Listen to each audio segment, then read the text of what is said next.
paling muda, yang menengah dan yang paling senior.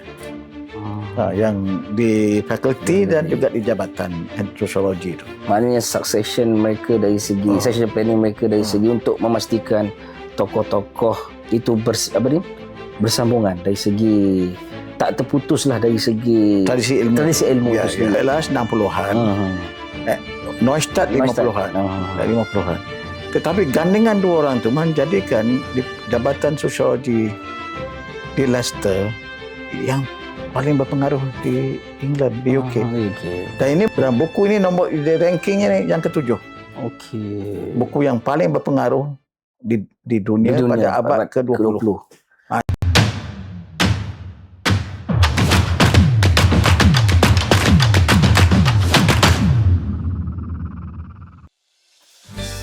Assalamualaikum warahmatullahi wabarakatuh dan salam sejahtera.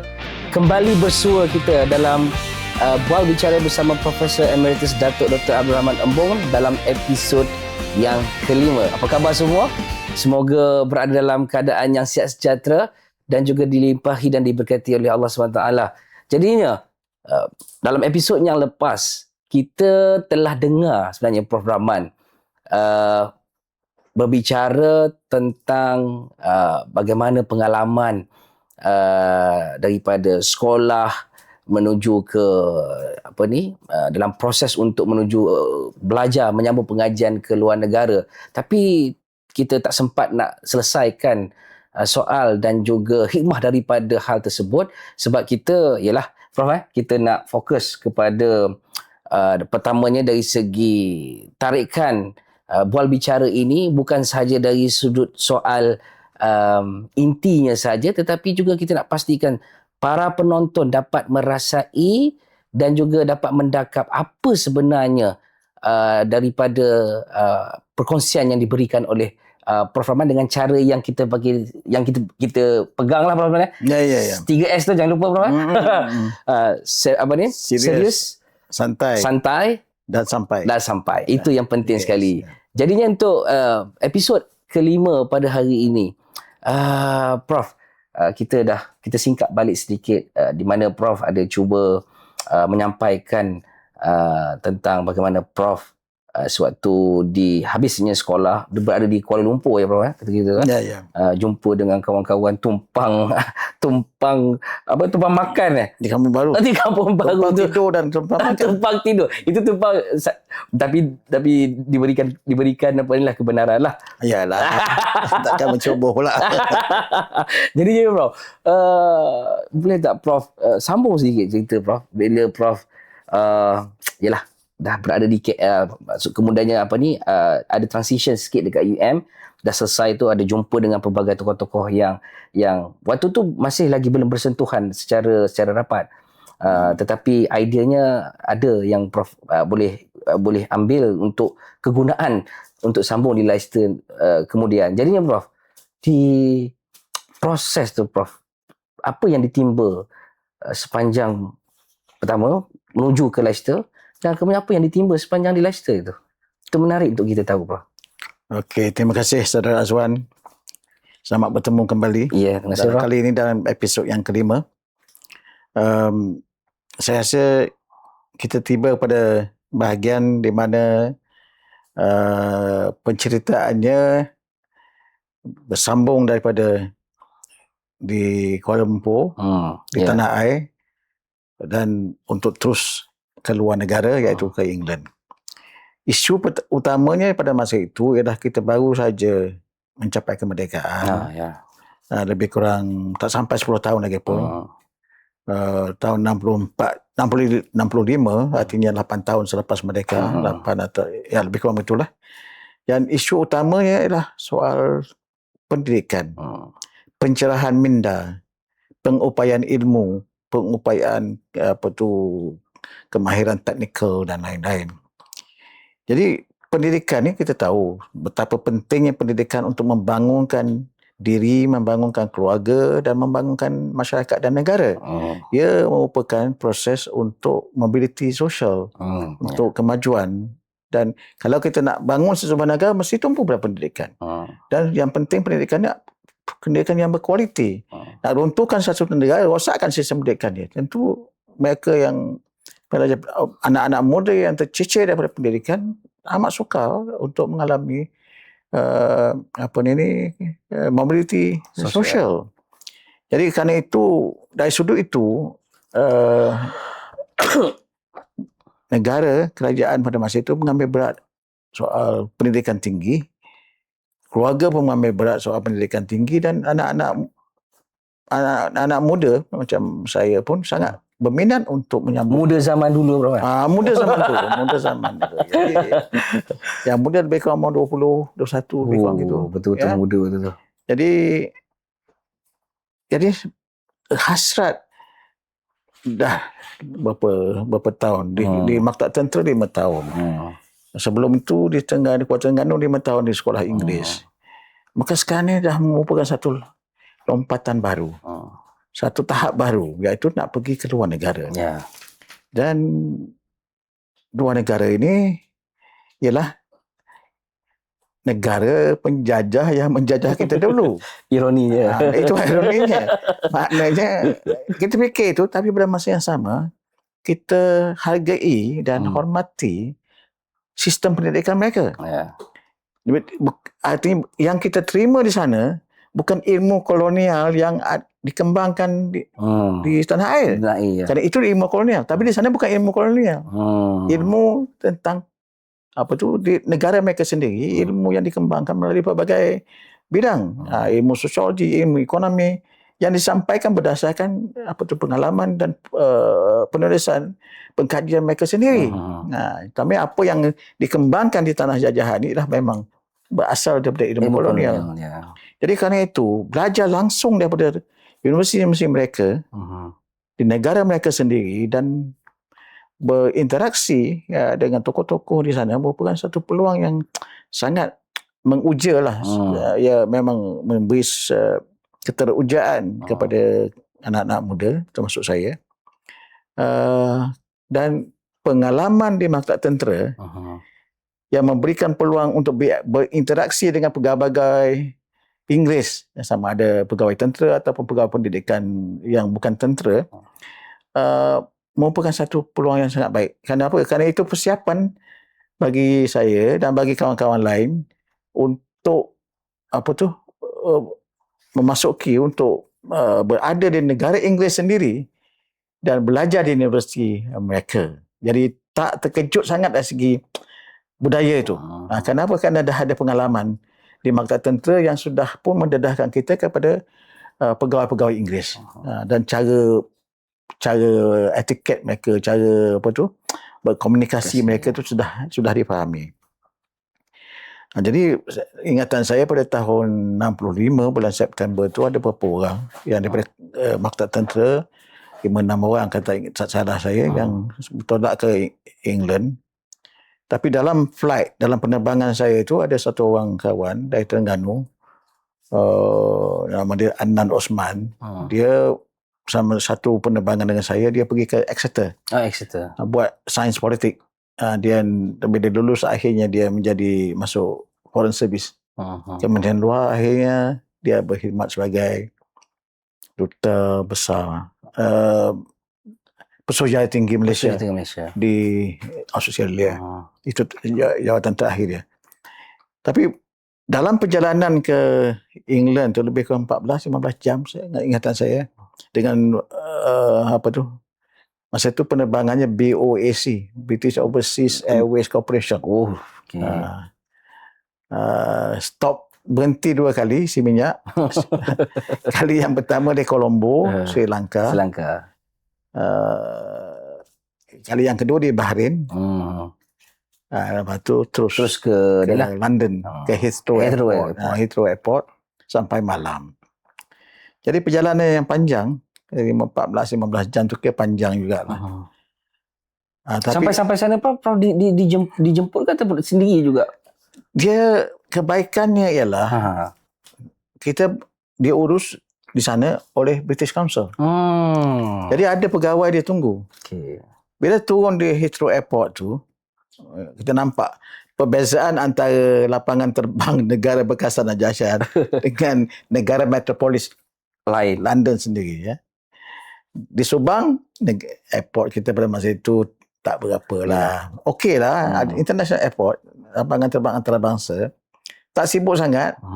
Tapi berdasarkan baru beberapa tahun merdeka boleh tahan juga. Di Colombo berhenti sekejap, jadi dapat tengok begitu je, tapi tak begitu maju sangat lagi lah. Ya. Walaupun Sri Lanka merdeka lebih awal daripada Melaya. Ya. Itu. Bahrain dia macam garrison town. Airport dia macam garrison town. Inggeris pun masih belum lepaskan mereka lagi. Tapi sampai di London malam, kita nampak satu dunia baru. Dia nak turun daripada kapal terbang tu. Bila kapal terbang mendarat malam, jam 9 malam waktu tempatan, kita nampak suasana di London, kota London tu bercahaya betul-betul. Betul-betul bercahaya. Lapangan terbangnya cukup besar dan itu tahun 65. Dia berapa puluh tahun dah. Cukup besar. Kapal terbang turun naik dan sebagainya memang sibuk. Jadi dalam fikiran saya, yalah, patutlah orang nak datang ke London. Patutlah orang nak nak belajar dan sambung pengajian ataupun menetap di sana. Menetap atau mencari kerja. Dia kata there is gold on the streets of London. Itu dongeng lah. Maknanya banyak peluang untuk mencari kehidupan yang baik di kota London. Itulah dalam dongeng dan juga dalam kisah buku kanak-kanak kan. So dan England ni dianggap sebagai mother country. Negara ibu konon. So turun di London bulan 9 waktu musim gugur kan. Musim gugur sudah mulai sejuk. Tapi tak sejuk sangatlah. Tak serupa macam musim sejuk betul tu kan. Tapi dah dingin. Jadi tapi nasib baik, cara urusannya pun bagus. Pegawai British Council menunggu kita orang. Menunggu saya dan Adnan. Sampai tu mereka sambut, urus pengangkutan masuk kereta yang disediakan dan terus dia bawa ke British Council. British Council hostel. Lodging dia lah.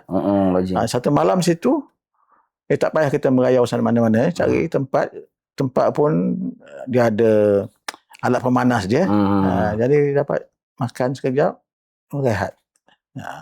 Jadi itu maknanya tak terkejut sangatlah kerana apa? Kerana diurus dengan lancar, maknanya sampai tu dia ada orang sambut. Macam tak kita mencari situ mencari sini. Tak serupa macam usaha masuk kampung. Nak ke sana sini tak tahu. Ni tak atur. Itu ke malam pertama.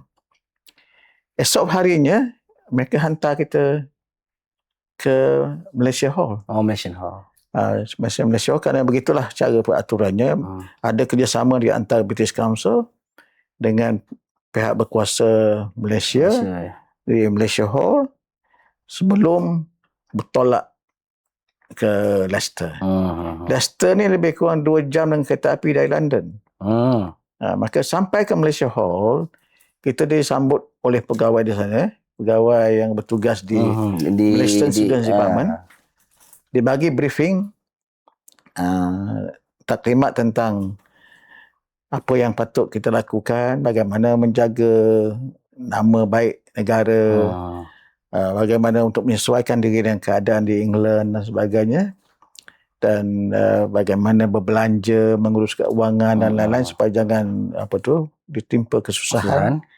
Dan kalau ada apa-apa, hubunglah, pelari hubungan yang erat dengan MSD, Malaysian Student Department. Itu. Jadi saya rasa bagus cara begitu. Jadi kita pun tak terasa terasing lah. Kenapa? Kerana ada orang sendiri yang mengurus di sana. Dan di Malaysia Hall tu ramai pelajar Malaysia. Pelajar, pekerja, pegawai-pegawai kedutaan, kiranya MSD, Malaysia Students Department tu kira sebahagian daripada kedutaan. Tapi dia tanggungjawab bahagian pendidikan. Mengurus pelajar-pelajar. Dan di Malaysia Hall tu ada beberapa bahagian. Satu MSD lah, Malaysia Students Department. Pejabat perwakilan untuk mengurus pendidikan dan pelajar-pelajar yang pergi ke luar negeri, ke London, ke England. Yang kedua, Malaysia Hall sebagai tempat nak menjamu selera makanan Makanan tanah air. Dia ada restoran situ. Harganya berpatutan. Murah. Tak kata murah sangat tidak lah, tapi berpatutan lah. Okay. Kalau makan kat luar, Rasa sama lah bro. rasa lebih kurang sama. Lebih kurang sama. Pasal dia chef tu orang ni lah. Orang sini. Orang sini. Dah lama di sana, maka sebab tu orang kata Malaysia orang dia anggap home away from home. Macam rumah sendiri yang ada di London. Di London macam kampung sendiri lah. So satu, yang kedua pula Malaysia itu yang kedua Malaysia Hall ni. Yang ketiga dia ada hostel itu. Jadi kalau kita apa-apa turun ke London, tak nak duduk nak cari bed and breakfast sewa gitu, tak duduk Malaysia Hall boleh. Jadi duduk situ, bayar pun tak tinggi sangat, dan ada makanan. Dan yang keempat pula, Malaysia Hall ni tempat aktiviti pelajar. Banyak persatuan-persatuan pelajar, ada kemudahan untuk baca surat khabar dari tanah air, dan peluang untuk bertemu dengan pelajar-pelajar daripada berbagai daerah. Dan juga pelajar luar negeri yang lain pun kerap datang juga. Dibawa oleh pelajar-pelajar Malaysia untuk nak pergi makan. Maknanya makanan tu menyatukan lah. Memang bagi orang Malaysia ni, makanan tu satu budaya yang menyatukan pelbagai jenis orang, pelbagai kaum. Memang gitu. Jadi mereka suka datang situ kerana rasa makanan tu sedap dan juga harganya munasabah. Itu. Itu keadaan kesan pertama saya sampai di London lah. Jadinya bila Prof sampai di London tu, kita boleh rangkumkan bahawa Prof taklah terkejut budaya. Taklah ada terkejut budaya. Tak terkejut lah dari segi pertamanya bagaimana nak komunikasi tu, sebab pengalaman di Mata Tentera tu dah berjumpa dengan Mak Saleh juga. So dah tahu macam mana nak communicate, macam mana nak maneuver sekiranya apa-apa berlaku, dah tahu dah kiranya. So bila Prof sampai ke sana, bila Prof dah perjalanan daripada London ke Leicester tu masa 2 jam. Jadi ini betul-betul anak Bukit Payung melebarkan sayap.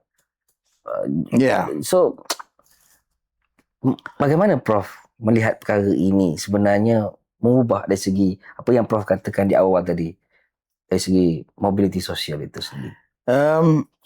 Baik. Di London 1 malam, di Malaysia Hall lah. 2 malam lah, 1 malam di British Council. Malam kedua di Malaysia Hall, dan setelah menerima taklimat, dah berkenalan dengan beberapa orang di Malaysia Hall. Jadi kita pun rasa selesa lah bahawa kita sampai di tempat yang dituju.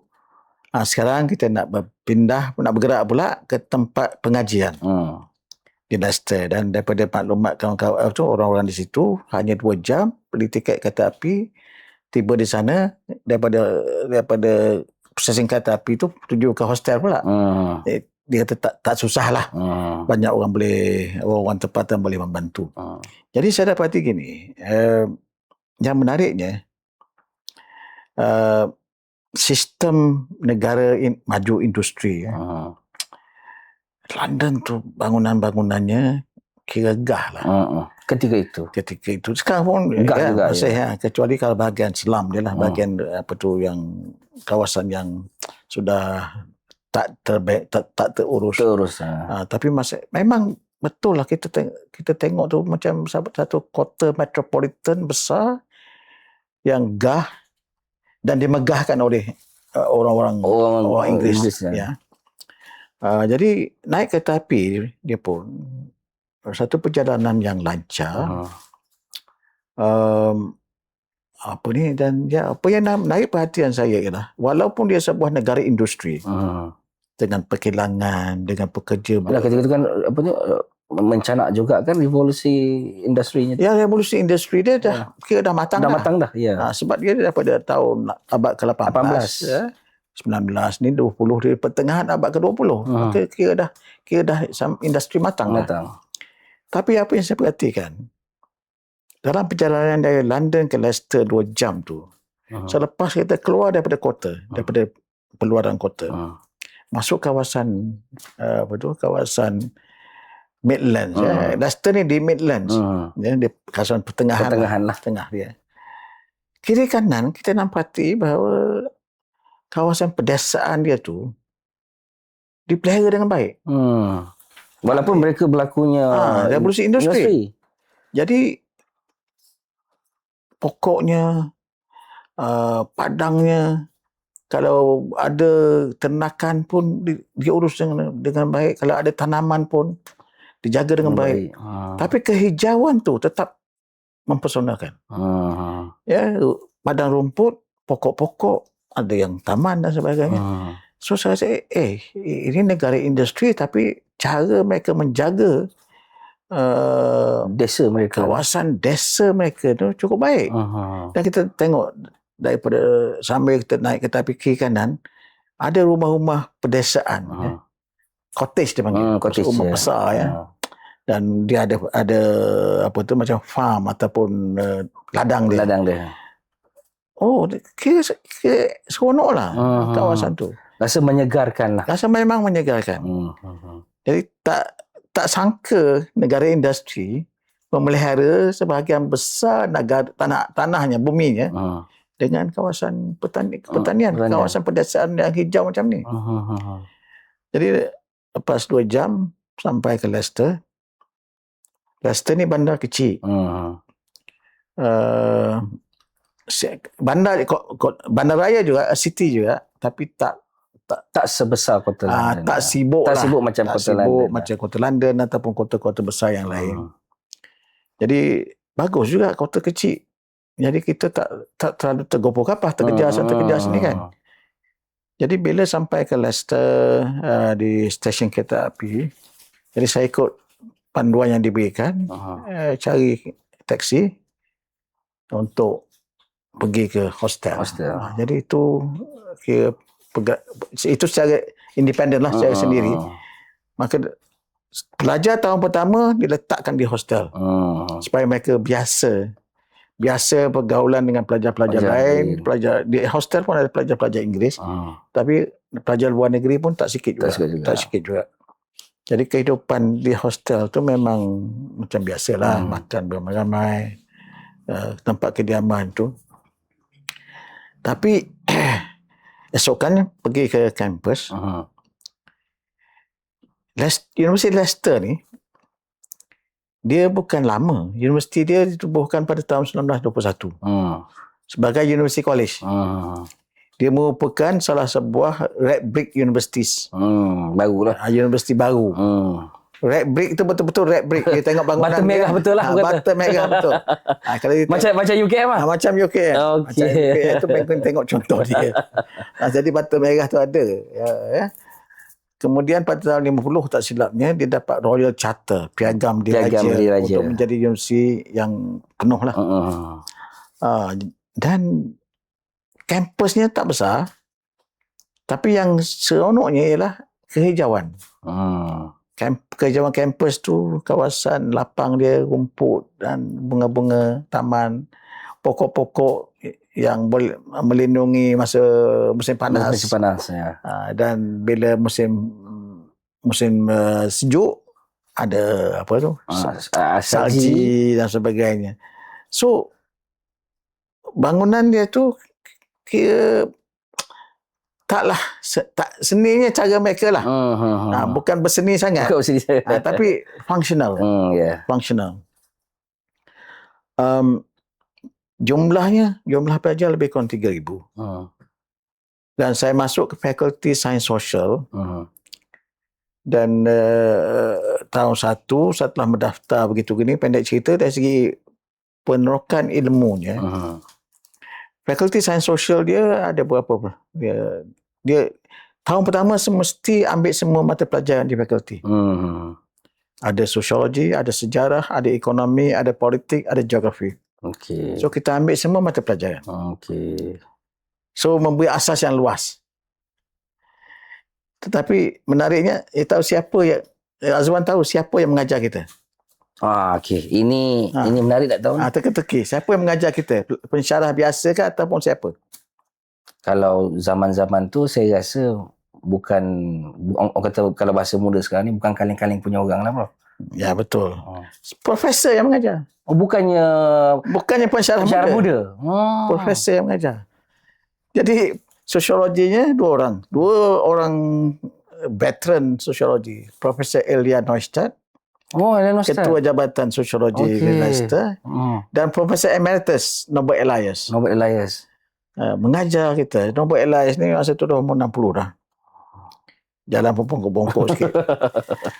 Dan dia sangat terkenal dengan buku The Civilizing Process.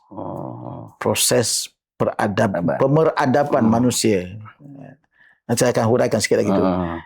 Tu dia Neustadt, Profesor Neustadt. Kemudian dari segi ekonomi Profesor Mead. Ingatan saya Profesor Mead. Geografi Profesor juga, tapi siapa nama lupa dah. Dan politik pun Profesor juga.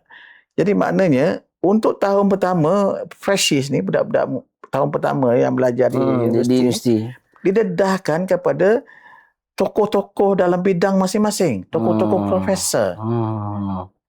Jadi makna ada sebab dia buat begitu. Maknanya kalau nak menyampaikan ilmu di kalangan pelajar-pelajar baru, biarlah orang berpengalaman, tokoh-tokoh dalam bidang ilmu itu membimbing mereka buat tahun pertama. Bukan tak ada pensyarah-pensyarah lain, tapi kesan pertama saya dah profesor yang mengajar kita. Adakah ini untuk membangkitkan rasa keberahian pelajar untuk inilah dia profesor, inilah saya mahukan sebenarnya. Saya suka itu. Tetapi saya rasa ini falsafah dia, pendidikan dia. Dari segi pedagoginya, kita orang yang berpengalaman itu mengajar yang baru. Jadi kemudian dengan cara itu dia mendedahkan kepada pelajar dari segi ilmu, kedalaman ilmu daripada profesor-profesor itu. Dan ini memberi satu lagi penghormatan kepada pelajar-pelajar baru. Ini profesor yang mengajar. Jadi itu saya rasa satu perkara yang istimewa juga. Saya tak tahulah kita di sini buat begitu atau tidak. Saya rasa mereka tak buat gitu. Tapi saya rasa kita patut kutip pengalaman dari situ bahawa pengenalan di peringkat awal, biarlah pensyarah yang berpengalaman yang profesor atau Profesor Madya ke apa. Sana dia tak ada Profesor Madya, associate profesor, dia panggil reader. Reader tu tarafnya associate profesor lah. Dia pun ada juga situ masa tu. Jadi kita dengar cara mereka menyampaikan tu. Dia tak tengok nota, dia bercakap. Dia cakap je. Profesor Neustadt kalau dia bercakap sampai 2-3 jam. Itu meletihkan ke ataupun menyeronokkan sebenarnya? Menyeronokkan, meletihkan pun ada, tapi menyeronokkan pun ada. Tapi kita tengok dia tu macam manalah. Boleh bercakap 2 jam. Boleh bercakap tanpa nota. Tanpa tengok nota. Dan tangan dia buat begini, selit di belakang. Berjalan situ sini. So, Norbert Elias pun, cara dia orang Jerman. Keturunan Jerman. Sebutan dia pekat Jerman. Tapi cara dia menyampaikan itu pun hebat. Jadi Norbert Elias saya nak sebut dia gandengan dua orang ni. Norbert Elias dan Neustadt. Neustadtnya saya administrasinya ialah dia ketua jabatan. Dulu ni tokoh Norbert Elias yang lebih tua dari dia. Ya. Dua ini gergasi lah. Dan pada masa yang sama di situ ada pensyarah yang lingkungan 30-an, 40-an. Kita tahu umur saya jugalah tu. Antaranya lah Anthony Giddens. Ada situ masa itu. Tapi kita tak kenal siapa Anthony Giddens masa itu. Kemudian baru kita tahu Anthony Giddens sangat masyhur. Buku sosiologi ni digunakan di England, di Eropah, di Amerika dan di Malaysia. Dan dia pernah menjadi penasihat kepada Anthony Blair kan. Tapi masa itu masa di Leicester tu kita tak tahu sangat lagi lah. Tapi dengar ikuti syarat kuliah dia juga. Ada lagi beberapa orang yang pensyarah yang buyer dia bahkan lebih muda, yang dari segi tingkah laku mereka ni macam tak dia rasa rindu zaman pelajar. Zaman pelajar. Zaman mahasiswa. Ada penjara macam tu. Ada macam tu. Jadi kalau masa nak minum aja dia ajak kita minum sama borak-borak dan sebagainya. Tapi berbalik kepada ni. Jadi artinya generasi ahli ilmuwan tu mungkin tiga generation. Yang paling muda, yang menengah dan yang paling senior. Yang di fakulti dan juga di jabatan sosiologi tu. Maknanya succession mereka dari segi succession planning mereka dari segi untuk memastikan tokoh-tokoh itu bersambungan dari segi tak terputuslah dari segi tradisi ilmu itu sendiri. Sebab kita tahu waktu tu Gideon semua berapa? 30-an, 40-an? Mungkin 30-an. Akhir 30-an dah. Dan selepas Gideon ada juga muncul selepas Gideon itu lagi maksudnya ada lagi muncul. Ya. So Norbert Elias 60-an. Neustadt 50-an. 50-an. Tetapi gandingan dua orang tu menjadikan di jabatan sosiologi di Leicester yang paling berpengaruh di England, di UK. Dan ini bukan cakap saya. Ini masa Neustadt dah meninggal, Giddens menulis Bela Sungkawa. Dalam Bela Sungkawa tu dia menyatakan bahawa peranan Neustadt bersama dengan Norbert Elias sangat-sangat penting. Norbert Elias kata dia is one of the best thinkers in the world. Begitu juga dengan Neustadt sebagai tokoh sosiologi yang memang hebat, yang meletakkan asas sosiologi yang baik bukan saja untuk Leicester tapi untuk England. Ya. Dan saya nak sebut sikit buku Norbert Elias ni. Buku dia ni dalam bahasa Inggeris The Civilizing Process. Ditulis asalnya dalam bahasa Jerman. Tapi dia lari daripada Jerman kerana Hitler dia dia berhijrah, bersuaka di England. Siap buku tu tahun 36 dalam bahasa Jerman. Terbit tahun 39, tapi orang tak peduli lagi. Waktu tu kerana perang dunia kedua kan. Kemudian dia pun mungkin adalah kawan-kawan tahu dia ada situ, maka dibawa ke Leicester oleh Neustadt. Dan dari situ buku tu diterjemah ke terjemah zaman saya diterbitkan semula. Tetapi buku ini sebelum proses ini pada tahun 1960-an, 94 ingatan saya. The International Sociological Association, iaitu one of the persatuan sosiologi antarabangsa, itu the association lah dalam bidang sosiologi. Dia menamakan buku ni among the top 10 in the century. Bukan untuk tahun itu. Dalam abad ke-20. Dia berkata pasal penentuan tu. Pemilihan dan penghakiman itu dibuat pada akhir abad 1994 atau 1995. Dan buku ini nombor rankingnya ni yang ke-7. Buku yang paling berpengaruh di dunia pada abad ke-20. Itulah buku mana kena Civilizing Process. Mana kalau kita Prof pensyarah sosiologi, saya rasa selain daripada mengajar dan juga untuk penyeliaan, saya rasa buku daripada tulisan tajuknya lah The Civilizing Process ni penting untuk dijadikan sebagai pedoman. Okey, sebenarnya Prof, kitanya dah nak hampir ke penghujung rancangan sebenarnya Prof. Sebenarnya saya nak sentuh sikit tentang kawan-kawan Prof di Leicester tu. Tapi tak apa, no problem. Kita sambung pada episod yang ke-6. Di mana episod yang ke-6 ni lah penting kerana kita nak lihat bagaimana Prof selain daripada adaptasi dan juga berinteraksi bukan sahaja dengan profesor yang Prof sebutkan, belajar dapat rasa seronok mendengar hujah dan juga syarahan, tapi juga dengan kawan-kawan. Kawan-kawan ni menarik sebab yang saya dengar lah sambil-sambil kita minum kopi sebelum ni Prof kata Prof ada seorang kawan ni macam orang kata pelik tapi banyak mulut.